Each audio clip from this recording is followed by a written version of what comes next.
represents a single membership per household. Or if you happen to be in the same household, but both of you happen to pay separate dues, then that's a different matter, but it seems like. Is there anybody who has not signed this? Oh, yeah, let's have everybody who's here sign up. I'm gonna do a head count while we hold time. You're gonna count X. And we don't have to begin the broadcast right now. We're going Oh, in. we are going. Yeah, for those of you who are joining us online, we're having a formal meeting of the Madison Astronomical Society General Assembly tonight, and I'm gonna go and do a head count to see if we have a quorum. So 1, 2, 3, 4, 5, 6, 7. How many do we need here? 23. 8. That's the problem with all these new members, is it's hard to pick more. 14, 15, 16, 17, 18, 19, 20, 21, 22, 23. So I'm guessing the Teats represent one membership, and you're one membership, so I got it. I think we pay it for. We pay a family membership. You're right, that's a single membership. So any people that are here under a family membership represent a single membership, and they get a single vote, is how the bylaws are written. But I think I'll double check it. It's 1, 2, 3, 4, 5, 6, 7, 8, 9, 10, 11, 12, 13, 14, 15, 16, 17, 18, 19, 20, 21, 22, 23. So by my head count, we do have a quorum. The quorum, we have 143 members. We need to have 15% of those members here, including at least 3 board members. So by my count, that means we need to have 22 people here. By my count, we have 23 memberships represented tonight. So, oh, what? So, give me a moment, I'm gonna close this door. I'm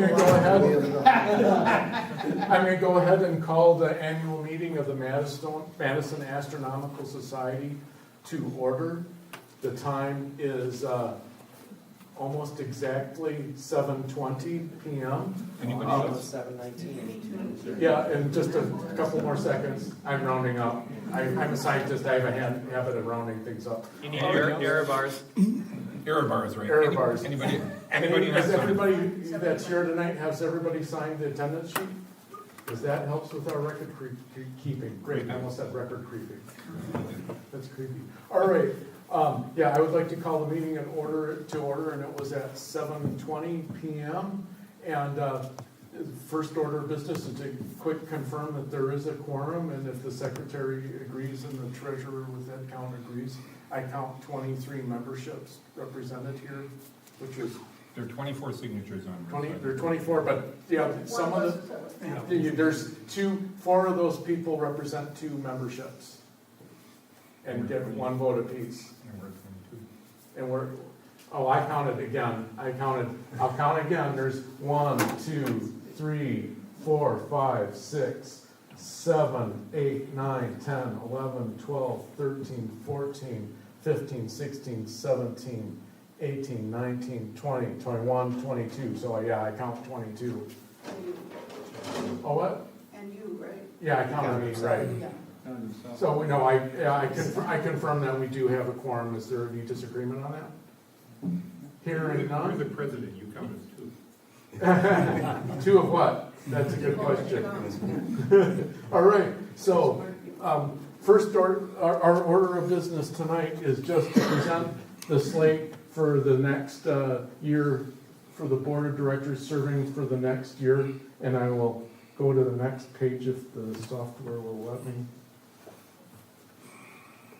Oh, it was just super slow. All right, so that is the slate of candidates for the board of directors for the 2025 year. As of now, I have not received any word of anyone else volunteering to serve on the board in any particular position. Dan, have you heard of anyone else? There's been no other nominees as of tonight. I haven't checked the email today, so maybe I'll do that quick while All right, yeah, go ahead, and maybe I'll check the email quickly too. I got it. Just to be official. Same And old, same old. we're What's all one more clear year? here, so. So this is our slate of candidates for the Madison Astronomical Society Board of Directors running for this year. Is there any discussion on this slate as presented? Hearing none, would anybody like to make a motion? John? I make a motion that we vote for the entire slate as presented. I'll second.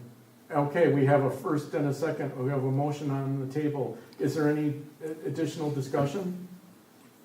All those in favor of the slate for Board of Directors as presented signify by saying aye. Aye. All those against signify by saying nay. Hearing none, it's the opinion of the chair that the motion has been approved. Thank you, everyone. And I would like to thank Chris Zeltner for rejoining the board this year, and I would like to thank Jack, unless he's listening online, I would like to thank him for his service the last couple of years, and the board, the continuing board. It's been a pleasure serving with you for the last few years. Thank you very much for your help in the last few years and in this coming year. I look forward to working with all of you. So with that bit of business done, do I hear a motion to adjourn? Before we do, Oh, yeah? the secretary needs to record also that there were 6 current board members present too. Oh, okay, yeah. Yeah, because we have to. Yeah, no, there has to be at least 3 board members present, and there are. But with that, I would motion we adjourn. All right. Do I hear a second? Second. All right. I guess John Rummel seconded the motion. All those in favor of the motion to adjourn signify by saying aye. Aye. All those against signify by saying nay. Hearing none, the motion carries. The meeting is adjourned at, I won't round up this time, 7:24 p.m. Thank you very much, everybody. So you round up on start and round down on finish, therefore Yeah. the meeting is shorter. Yeah, I shouldn't have done my usual practice of rounding up in those situations, except for the quorum, we have to round up everything, so.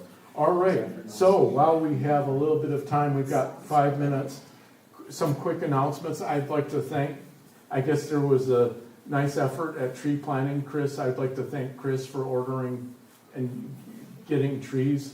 And I would like to thank Dave for pre-digging a bunch of holes out there to replace all the trees that we planted last year and did not survive. And I would like to thank, though they're not here, Jeff Western and his son, his grandson Cardell, for helping Dave today to plant those trees. Great job. And we're getting plans. We're getting plans to make sure that those trees get plenty of water this year, and hopefully they'll all survive.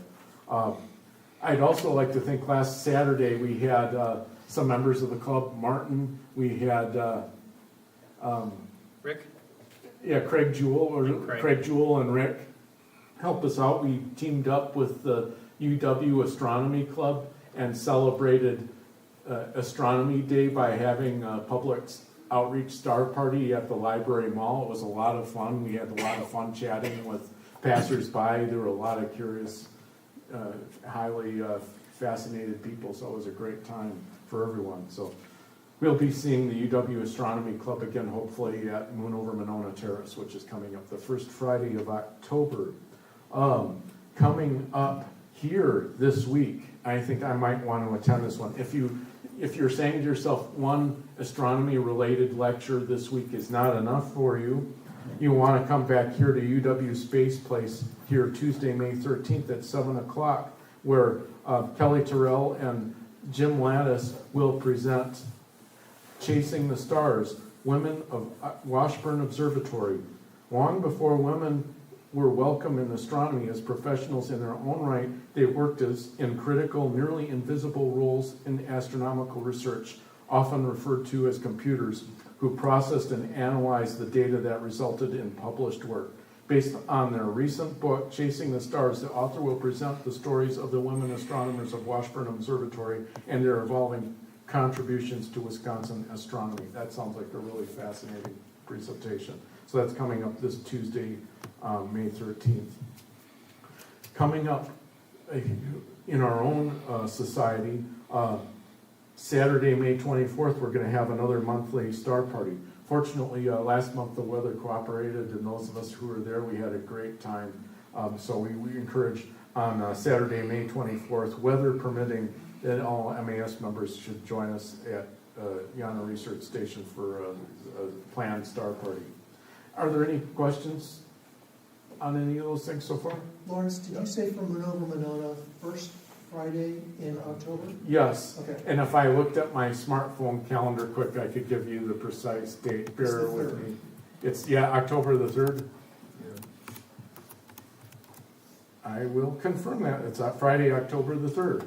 Yeah, the moon is not gonna be ideal for that, it's gonna be setting kind of early. Well, I think if my memory is right, it's actually gonna be a gibbous. It's gonna be a almost full gibbous. The backup date you're thinking of was a early sunset, early setting moon. That was the previous week, and Misty wound up, and Moon over Monona Terrace wound up selecting October 3rd, which was the later of the two dates. So it'll be sort of a fullish moon, but still should be able to see some shadows. So anyone who thinks that they might want to volunteer for that, get that on your calendar, just in case you might wind up out of town by accident. Let's plan ahead. All right. Our next meeting will be here at Space Place on Friday, the 13th of June. Guest speaker will be Dr. Juliet Becker from the Department of Astronomy here at UW-Madison. John, did you want to say anything about, give a little teaser? Well, I should relay the microphone to you. So Juliet Becker is going to speak on the search for Planet 9 in our own solar system. She's an exoplanet researcher, but also works on our solar system. For those of you who know about the Pluto killer, Mike Brown at Caltech, Juliet Becker was a postdoc with Mike Brown and Konstantin Batjin, who have done the bulk of the work on the supposed Planet 9. Planet 9 is a theory because of gravitational perturbations, but she's going to be an awesome speaker, so next month. It sounds fascinating, and hopefully it turns out better than Vulcan did. All right. And finally, for those of us who might want to head over to the Madison Metropolitan School District Planetarium, they have a final presentation of the summer, before the summer, coming up on the May 21st and May 22nd. That's a Wednesday and Thursday, called The Stars of Summer. Join us as we explore the stars, asterisms, and constellations of the summer sky. Learn how to find some of the great deep sky objects that can be seen in the night sky of the summer months. A brief introduction to observing with the beginner's telescope will walk you through how to set up and use a telescope if you want to learn how to do that. And they'll be trying to observe the moon and the planets and anything else that they can see from the west side of Madison. Does anybody else have any quick announcements that they'd like to share? Yes, Kevin? Just wanted to say, in terms of Moon over Monona, we will be meeting with Misty from Monona Terrace, and she always asks, well, what could we have done better? If you were volunteered last year, and you know things that you want us to bring up in that conversation, please contact Lawrence or myself and let us know what your ideas are. At the same token, she's going to probably have suggestions for us. There were a lot of lines there, and there was, people who were trying to figure out what line am I standing in, and it always helps to have the ushers around too. So even if you're not going to be actually manning a telescope or manning a station, it always helps to have ushers be able to control the lines and be able to tell people this is what you're going to be looking at. Because people were standing in line thinking they're going to be looking at Saturn, and they ended up looking at some globular cluster, and they were saying, well, what the heck? And then they went into another line, they went and saw Saturn, or the same globular cluster again. Yeah, the tendency we find is that people don't necessarily get in the line based on what object the telescope is on. They see the longest line and they assume that that's the line they need to be in. The old fear of missing out, and it's true, seriously. All right, so I see it's 7:30. We have our guest presenter tonight. We can kind of introduce you, but we also need to get your laptop set up. So, yeah, I can, John, if I'll hand you the microphone and you can give the introduction while Dave does his thing. So while Dan is getting set up, I'll go back to the planet Vulcan. I thought we had settled that argument with Star Trek in the 1970s, and Vulcan is definitely Oh, discovered. Dan Bush, I'm sorry, Dan. So our speaker tonight is Dan, and while Dan gets his computer set up, Dan's topic is Old Glass, New Tricks. Is that the title, Dan? Yep. The premise of which is lots of us are buying the latest and greatest cameras. And that's a never-ending arms race for the latest astronomy gear. Dan's going to show us why you might not have to have the latest and greatest optics, that maybe some of the optics that you have laying around from the last decade or even the last century might be just fine. And I'll also just tease that preview again for next month. Join us in May or in June for another excellent meeting. Dan is probably the third or fourth speaker that we've had in the last couple of months from our own ranks. And I'd like to hear from you. What are your feelings on having speakers who are fellow club members, as opposed to having speakers who are professors at the university or otherwise researchers?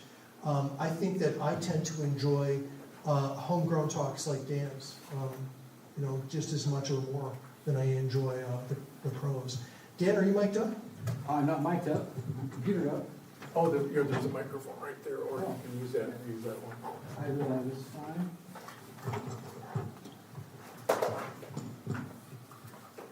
Give it a tap. There you go. And please give a warm welcome to Dan Bush.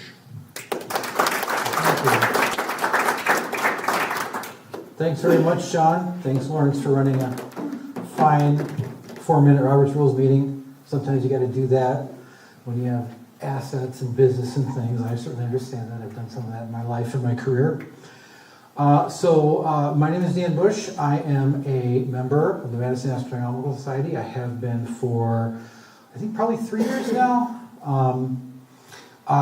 Professionally, I work for the state of Wisconsin Department of Health Services as a program manager. Very exciting stuff. I live on the north side of Madison with my wife and my 13-year-old. So I'm not a professional astronomer by any means, but I have had an interest and a bit of training in this, which I'll talk about a bit later. But to give you kind of a sense of my ongoing appreciation for astronomy, this spring, for spring break, we took a trip to Southern California. We flew into San Diego, had a lovely 5 days, 4 nights in San Diego. We really just enjoyed the place. We definitely would go back. And then we were going to take a couple days to LA, but on the way up, I decided I wanted us to take a little detour and go up to Palomar Mountain. Go see the Hale telescope, drive up the mountain. That is a fun drive, going up the mountain there, even in our little rented Kia Soul. But one issue I did run into a little bit on this visit was our hotel was on the harbor in San Diego, and Palomar Mountain is 5,900 feet above sea level, and making that transition in 90 minutes, a little winded going up that sidewalk, going up to see the telescope. It's a nice little visit. If you've not been, they have a nice little visitor center with kind of a display. They've got the original Schmidt camera telescope, the only incident that was up and running before World War II, up on the mountain. And then you can go up, kind of see the Hale, see a little diorama, see how it was built, and then come back down. So it's not a super interactive visit, but it was a nice stop. And then we went to LA, and that's about all I have to say about going to LA.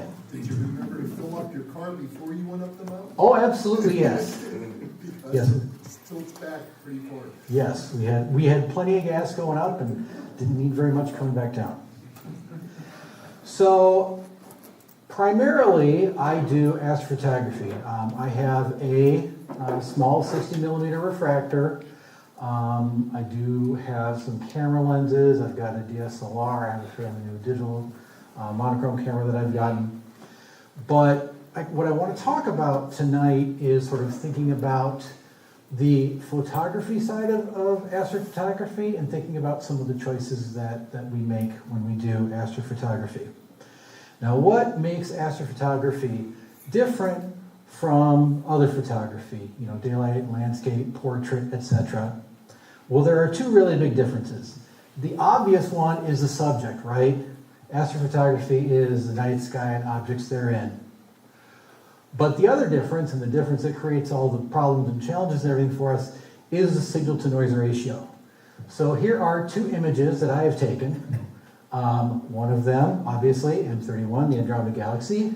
The other one, the California Condor at the San Diego Zoo. A picture I took a couple months ago. I imaged both of these. I actually use the same camera to image both of these.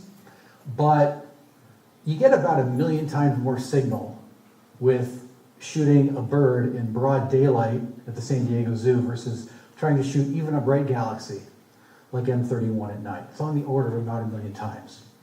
So that signal to noise ratio is really, really the big challenge in doing astrophotography. And having kind of gotten back into it, this really isn't my first rodeo when it comes to imaging.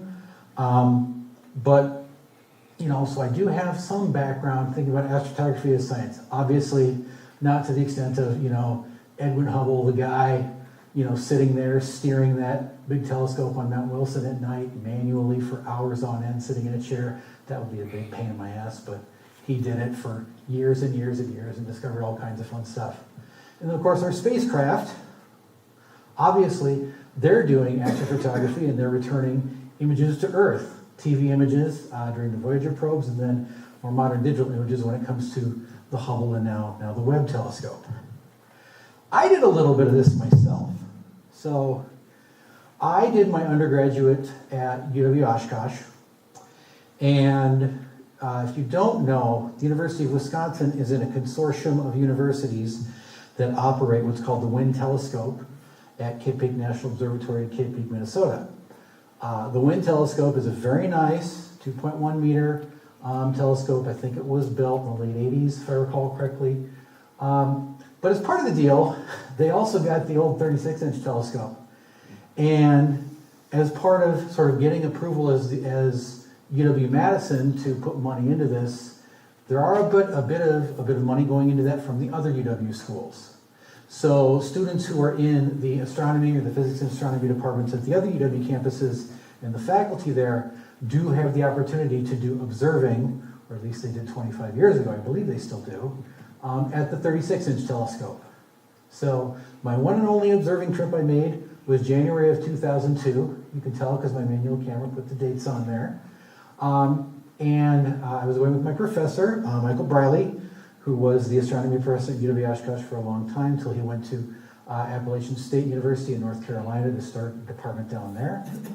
And we were kind of doing his big research interest, which is globular clusters in the galactic halo.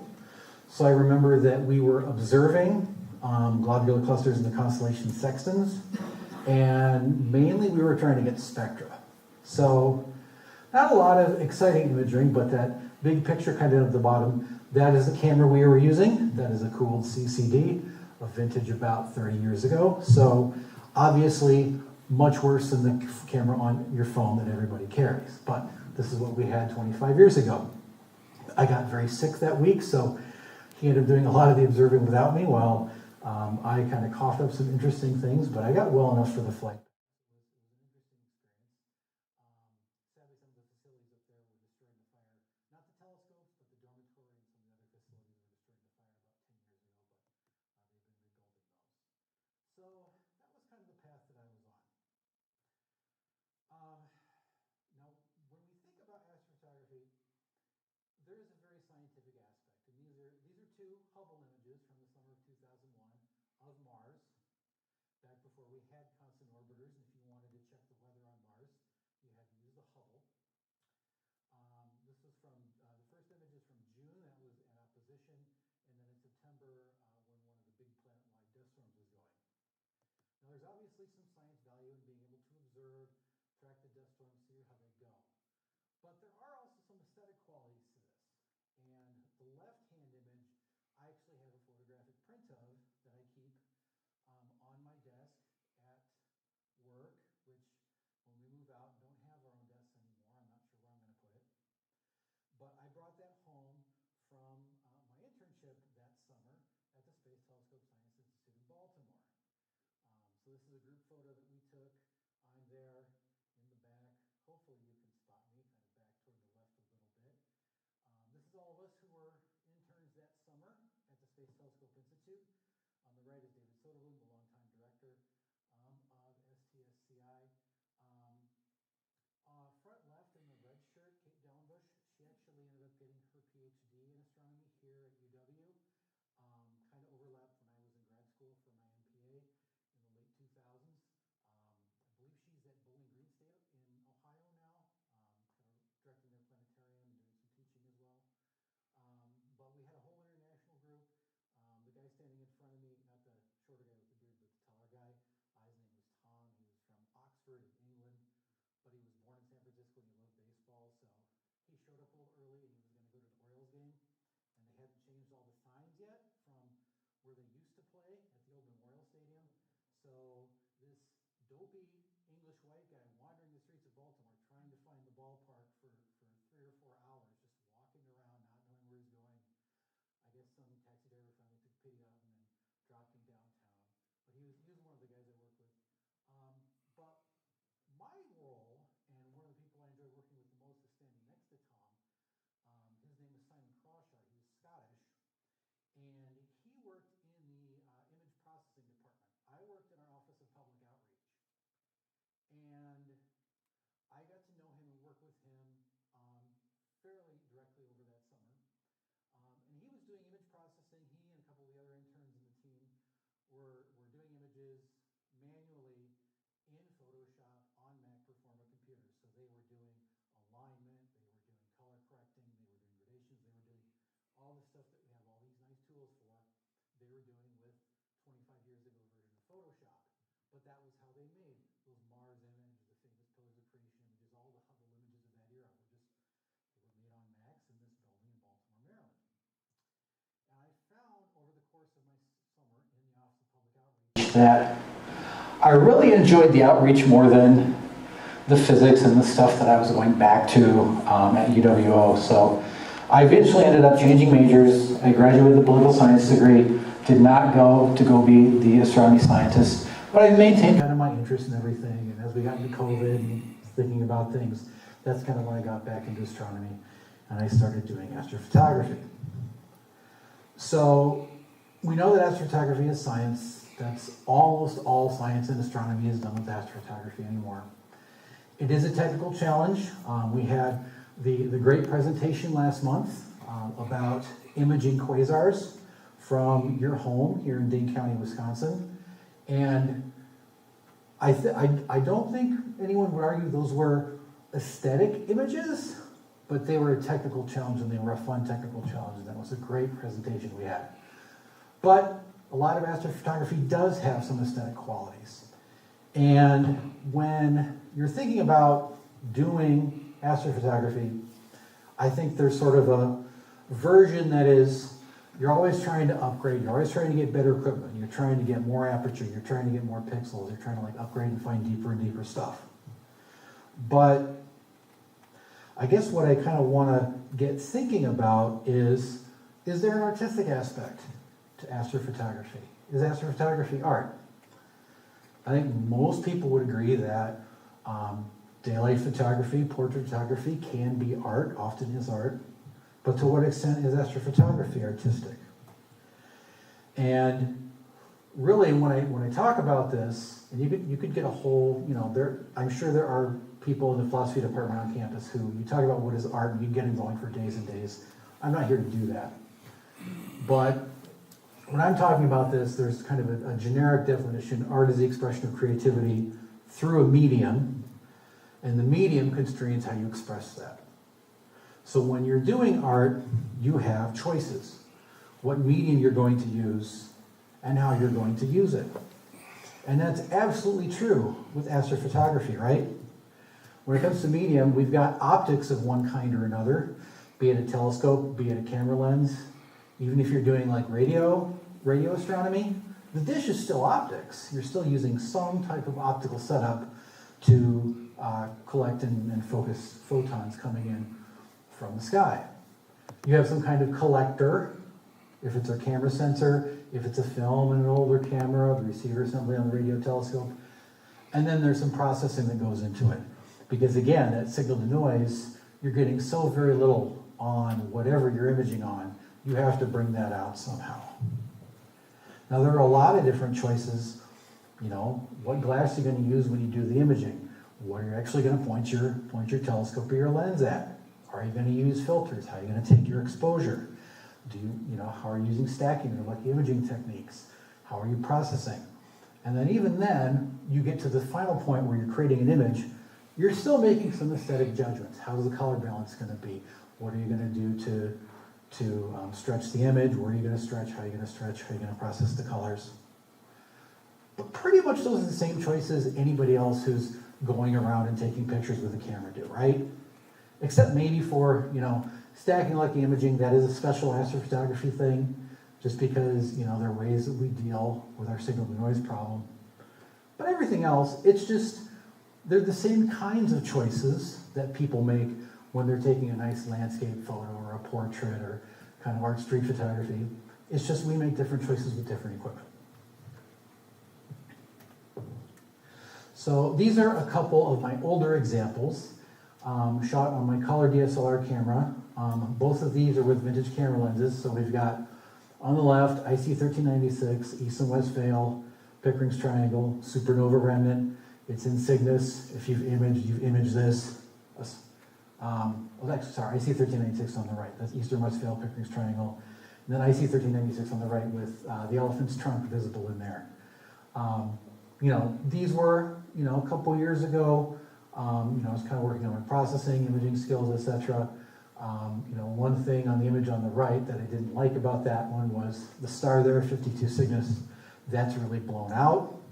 That's just because the lens that I was using was an older lens, so it has some chromatic aberration going on. The red channel comes through and it caused the star to blow out, and I couldn't really deal with that in processing.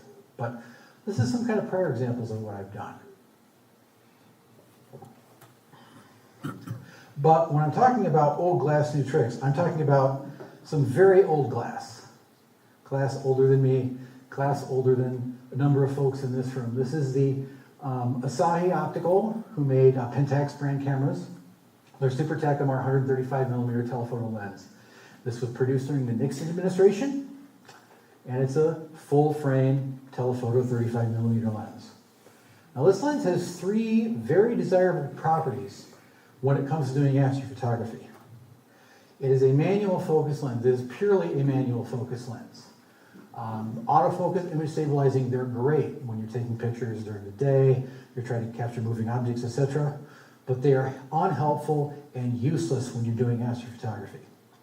So if you've ever tried to do astrophotography with like a modern camera with a modern lens and it's got that dinky little focus ring on there that you can do manual, but it's not a real mechanical focus, so it doesn't work very well. This, over half the lens barrel is just for focusing. It's a smooth action. You focus it, it works really well. It stays where you want it to stay. It's a lovely thing to focus. Second thing is, it is a manual aperture. This was the first lens, the first series of lenses they made that did have an automatic aperture for exposure, so it could get big or small, and the camera could trigger that. But you can turn that off, set the aperture to wherever you want. The other cool thing about this lens is this is a screw mount lens. And not only is it a screw mount lens, it is an M42 screw mount, which is the original T-ring, which is what we all use for our astronomy equipment. So most of the astronomy cameras you can buy today, you can just screw right on the back of that thing. You don't need any adapters, you don't need anything else. It's a direct fit. Now obviously, there is one big problem with the lenses sold. They hadn't invented good glass for consumer electronic and consumer cameras yet. So it does have pretty bad chromatic aberration. And when I was doing these images, what I basically had to do was separate the colored images into RGB, separate out the nebulosity from the stars, and then shrink all the stars in the red image way, way down so you wouldn't get big, giant, blown out red stars. That's not ideal, and it does kind of monkey with the image. But that is a problem with a lens this old, right? Is you're going to have undesirable optical qualities that newer lenses do not have. But we can deal with that thanks to a modern monochromatic camera and a narrowband filter. Because when you're focusing on a very narrow band of light, you don't care about the chromatic aberration of that lens because you're only looking at one narrow color. So using narrowband filter with the monochrome camera, suddenly this lens has no problems. It does everything that you want it to do. It has a nice wide field of view. This is the way it looks put together, by the way. So we've got the camera there. I've got a filter drawer, a couple of spacers just to get the back focus kind of ideal. You don't necessarily have to use them, but you can get a little bit of coma in the corners if you don't. And then the lens in the front, it just gets some mounting rings and you're good to go. It's a little challenging to find the perfect point to put the mounting rings on there, on the barrel just below where the focus is, but get it to work and you can balance it pretty well. But it's got a big field of view, so 5.65 by 3.75 degrees. The resolution, it isn't super tiny, it's 3 2/3 arc seconds per pixel, but it's great for large field of view, big DSOs, things like your M31, your M42, your North American Nebula, if you're looking at particular things in the Milky Way, those kinds of stuff. It's great for that kind of purpose. So kind of what I did to do a little exploration of using my new camera in narrowband filters with the very, very old lens that I have was I looked at two targets. The two targets I showed before that I had taken with my color camera. So the entire Cygnus loop and IC1396. So the other thing that I did with this setup is I just used my tracking mount. I didn't have a guiding mount at the time. I've gotten one since then. I took a picture of it on my guiding mount because I didn't want to get and set up the tracking mount when I was taking the picture. But because you're looking at such a wide field of view, the resolution isn't super high, it's more forgiving. So you can have a simpler setup and still get some good images with that. And then I was running it off of this laptop, which is why I took it to the VGA, because this is my sit out all night. I don't care about it laptop very much, but use it running Nina hooked up to the camera. So pretty straightforward setup, not a very expensive setup, all things considered. The camera is probably half the cost of that entire setup, and then everything else. But yeah, so a few nights last summer, I took some images, and the thing so the Cygnus loop was the first thing I got. It's a very obvious target if you're imaging in HO. It's got that very nice distinction between the hydrogen alpha and the oxygen 3 portions of the image. So you get a very nice red and teal going on. It's a very obvious logical target. And the field of view with the setup is so big that you can get the whole thing in one frame, which is nice. But kind of getting some pieces of the detail. I think one thing that I appreciated when I got the first set of images out of here is, for this field of view, the stars and the detail are nice and sharp, right? Using a 50-year-old camera lens, you can get some pretty good images with this very modern camera if you've got a narrowband filter on there and some time to really deal with the chromatic issues you might get using these with a color camera. So I was very happy with the detail that I was getting on the Cygnus loop. With IC1396, some good response in terms of some of the more subtle features of the nebula, of the nebulosity. You can pretty clearly see very different in the two wavelengths of light. Obviously, 52 Cygni is a very red star, so it kind of shows up bigger, being it's a brighter star. But all of the detail in this object is really in the hydrogen alpha, and the O3 is more kind of a diffuse background. So going through these, I was pretty happy with at least just the black and white images before I even started processing. And I do kind of put up my workflow here. I know sometimes people, like to ask, so these are all kind of the details. I did pay the money for PixInsight because I did. But kind of this is sort of what I've settled on for kind of the way that my workflow works. I think the couple of things that I would call out if you are PixInsight users and maybe you haven't tried them, the dynamic background extraction, they came out with that 2 versions ago in PixInsight. That's kind of their new background extracting tool. It is so much quicker and easier to use than the automatic and then the one where you're selecting a bunch of little sample points. It works just as well as the newer version, but it's so quick. So it's a lovely tool. If you haven't tried that, I recommend you try it. The other kind of newish tool that I started using more recently that I really like is the generalized hyperbolic stretch. And it uses some kind of data theory that goes back to some of my work when I worked at the Department of Public Instruction. And we actually worked on the standardized state assessments that we do for schools, because one thing about when you're doing a test with a lot of questions on it, all the data is where you have the kids who may or may not have gotten that question wrong, and you want to focus on that data. And the distribution of data in an image, like an astrophotography image, is very similar. All the data is in a very narrow place. So what the generalized hyperbolic stretch does is it uses a hyperbolic function, which is what we use when we're designing tests, is comparing hyperbolic functions, to sort of focus on that little piece and just stretch that. And don't stretch the entire range of the image, but just that piece with the data that you want. It's a very nice tool. I've had a lot of good results with it, so if you do have a Pix, again, if you're not a PixInsight user, that's probably not helpful for you, but if you are and you haven't tried that tool, I definitely recommend checking it out. So in the end, this is what I got. And the final set of choices that I'm making when I'm taking this image, number one, with that hyperbolic stretch, there is, it's kind of an iterative process. So you're trying to pick a place where you're trying to sort of bring up some data. And, there's no specific system or rubric for doing so. It's just you kind of pick a spot, you do some settings, you kind of play with it a little bit, and then you pick another spot, get some settings, play with it a little bit. But the thing that I really liked about this method in putting together this image was I was able to get kind of the nebulosity here in the middle that I'd never really been able to get before.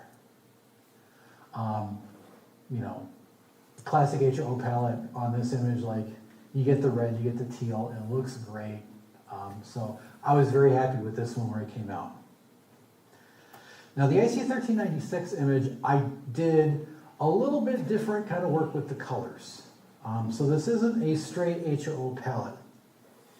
The red is H, the blue is O, and the green is a blend of the two. And I played around with the blending a while, because a lot of times when you take this image, the red is very red, and it's dominated by the red, and it makes kind of a very red image.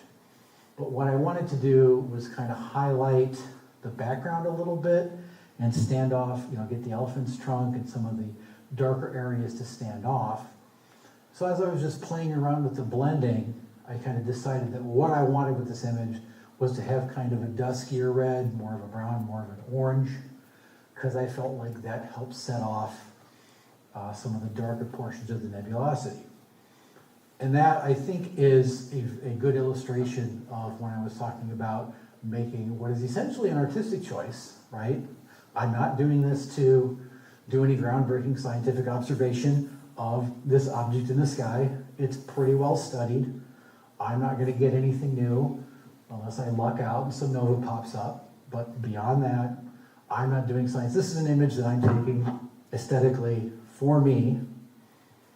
So kind of the final set of all the choices that I've made of using my very old camera lens and imaging the way I did, selecting this target, doing the different processing steps. But kind of that final color step that I was doing to get sort of what was the right shade of red-orange that I wanted for this image, that was, I think, the point where I really started thinking about this as more of an artistic choice.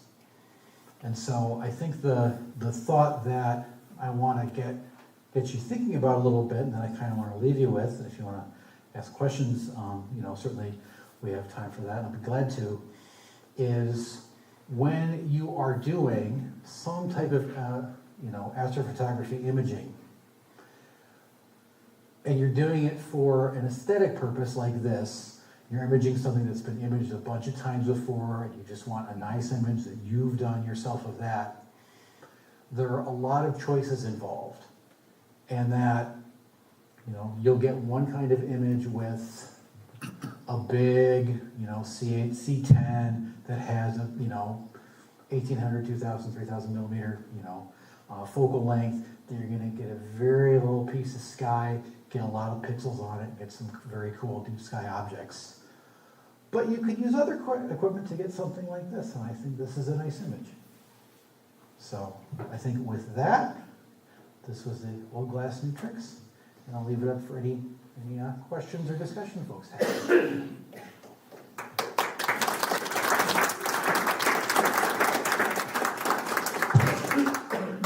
Dan, I've got a question. I think you said that you were imaging, for the bulk of these images, with a non-guided setup. Correct. And I know that you said the 135 millimeters does give you some forgiveness in terms of tracking error. What kind of exposure length were you using, and how far could you push that before you started to see star trailing or other imperfections? So for these, I settled on 90 seconds. So again, this is 4.5 hours on this. This is pushing 10 on the other three. So I'm still taking a lot of images, right? But 90-second frames, I could get fairly reliably through those. And I did see, compared to doing some shorter frames, a bit better performance on the signal and noise. Not a huge difference, but for a while I was actually getting 2 minutes, and then I stepped on my deck wrong, and I threw it off, and I ended up kind of having to settle on 90 seconds. So it is, there are limitations, as there are with all setups, and I think this is one of my challenges with trying to use my new guiding mount, is that I can't put it on my deck because my deck has enough flex in it to throw that off in a way that my tracking mount really doesn't. So I'm having to figure out what am I going to do with my new guiding mount.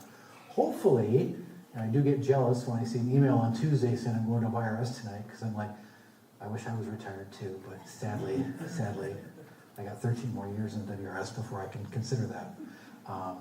But hopefully I can bring it down on a weekend and put it on the pads and see how it does. Other questions? So, John, I actually had a comment on what you were saying about that. For those of you who have large... Hold on. Okay.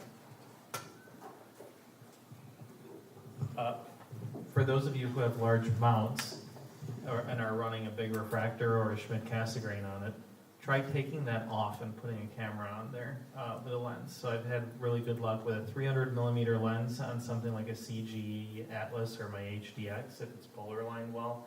I can easily do 5-6 minutes unguided, sometimes up to 10.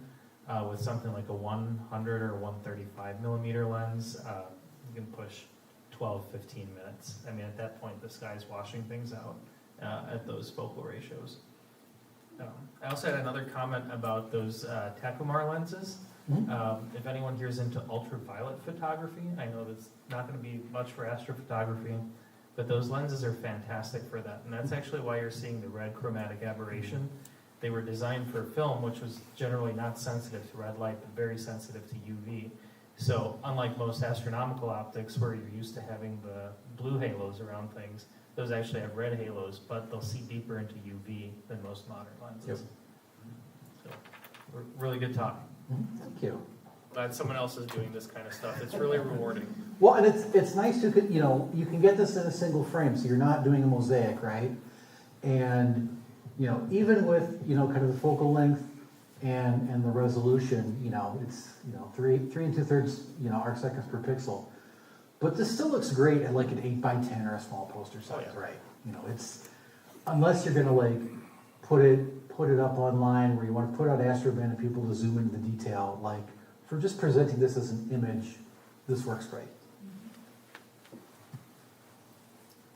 Dan, I really like the point about astrophotography as art versus science. There's a saying that every photograph is a lie. Because if I take a picture of this room, I can't necessarily capture everything in the room, so I'm making a choice about what to include, what not to include. And so that's kind of implicit in all, daytime photography, but it's much more so with astrophotography. If we take an object like M42, obviously we all know that the view in the telescope is very different from any photograph taken of it. And so every decision we make is interpretive and in some ways misleading. In some ways, we're showing things that exist but aren't visible to the naked eye. And how and in what ratio those things are visible. If we talk about an object like M42 specifically that has a very bright core and very dim outer areas, you can see, just looking at the internet, a very wide variation of choices in how those are presented. And what is scientific versus what is merely aesthetic, those lines just kind of go completely out the window. And I think it's something that we really should talk about more. Yeah.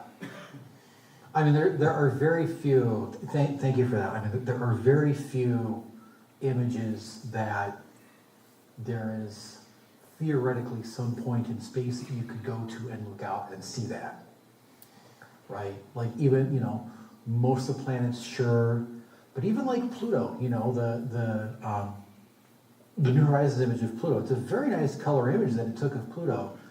But if you were out there by Pluto, kind of at that distance, seeing that field of view, it would look very dim and very gray because you're way far away from the sun and there isn't enough light to get the color going in your eyes. Something like this, not only is it, we're seeing two specific wavelengths of light, but even in a color image, if you're at a distance away from it, 12, 15 light years, whatever, where, maybe you'd see that sort of, you'd have that field of view, you're not going to see the detail with your eye. So they're really, I think thinking about it as there's really no such thing in astrophotography, even, I think, to that next level, beyond just the, daylight photography, every picture is a lie because you chose what picture to take, when to take it, how to take it. You've kind of got that extra step, too, of I'm manipulating this image a lot more than I would manipulate a daily photography image. I mean, I've got my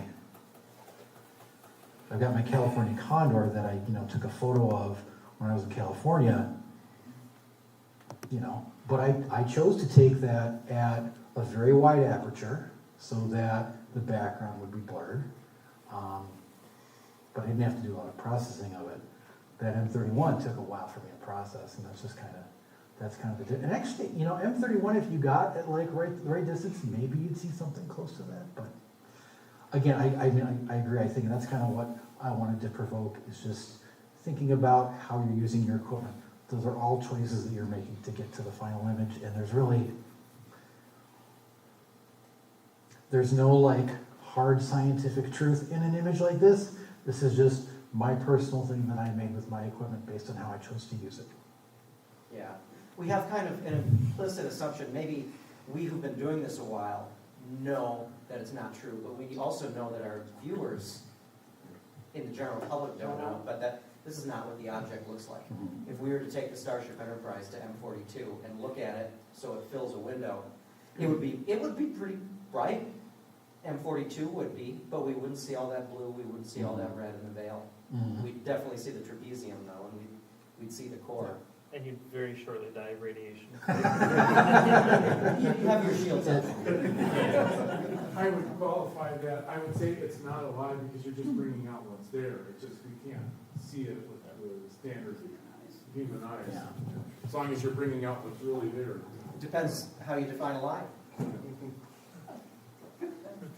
So. So what's the difference between facts and truth? Again, see, Lawrence, now I did mention when I was defining art, if we want to get the philosophy department down here, we can have a nice days-long argument about that. Do we have a UW philosophy place? About what date did you say that lens was from? It was made sometime between 71 and 75. Okay, so one interesting thing about the lenses at that point, I have a whole bunch of those lenses. from Pentax around that time and a little bit afterwards. And I've looked at them. That's right at the cusp of where computer-generated optimization for lenses was really kicking in. So if you looked at later lenses, they would be substantially better than ones that were like 10 years before. I mean, on an optical bench, you could see enormous differences between them. That was one thing. The other thing has nothing to do with really the talk, except just for your personal lens. Some of the lenses that I have that are those, because of the glass they put in them, some of them are slightly radioactive. Just to let you know. Yes, I have read that, yes. It's in a drawer, I don't store it in my pocket, so I think I'm okay. Obviously, it can't be terribly radioactive, otherwise the film would be affected. Exactly, Well, exactly. To that point, also, they will yellow over time. Yes, they The will ones yellow. that They have can yellow. thorium in there, they're. Mine has not, thankfully. Mine Okay. is still, Yes, yes. mine is still clear. I got a good deal on it because the filter thread is basically destroyed, but other than that, the lens was fine. It's about 4.6 billion years, so it'll keep going.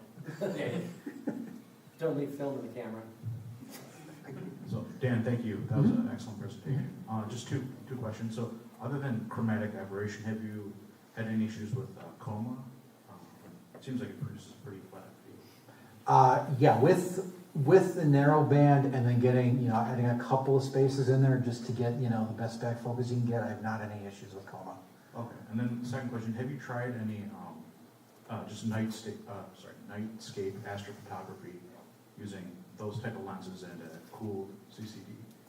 I haven't done any like landscape stuff, no. Okay, like Milky Way or anything like that? No. Okay, gotcha. No. Anybody else? I have done like, landscape with my DSLR and my newer lenses. Like I've got a 14 millimeter lens that I took out, during the Aurora. That's great for doing stuff like that. What drew you to this lens in particular? There's a lot of lenses out there that are old. Honestly, like I was looking for just kind of a like mid telephoto, and I was just doing a lot of experimenting, and there was a good price on that, and kind of those vintage lenses, like,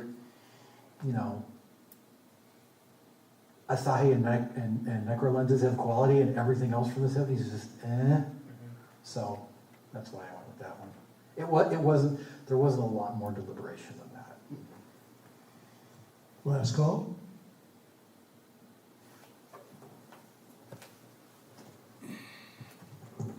Well, Dan, great presentation. Thanks for Thank being you. here tonight. And I just gotta say, do people sometimes ask you, how many telescopes or how many lenses do you have? And how do you answer them?